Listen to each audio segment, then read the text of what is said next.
ঘর পোছা লাগানোর সময় এই কয়েকটা নিয়ম তোমরা অবশ্যই মেনে চলবে।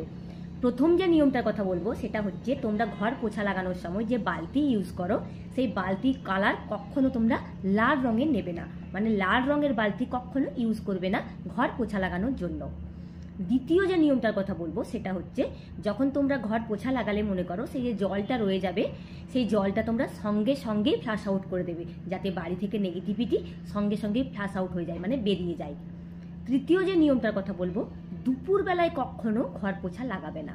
আর চতুর্থ যে নিয়মটার কথা বলবো, মনে করো তোমাদের বাড়ি থেকে কেউ বেরিয়ে যাচ্ছে, অনেকে কি করে বাড়ি থেকে বেরিয়ে যাওয়ার সঙ্গে সঙ্গে ঘর পোছা লাগায়, এই কাজটা কখনো করবে না। বাড়ি থেকে যদি কেউ বেরিয়ে যাচ্ছে তো বেরিয়ে যাওয়ার পর কিছুক্ষণ ওয়েট করে যাবে, তারপর তোমরা ঘর পোছা লাগাবে। এই কয়েকটা নিয়ম মেনে চলো, বাড়ির জন্য দেখবে শুভ ফল দেবে।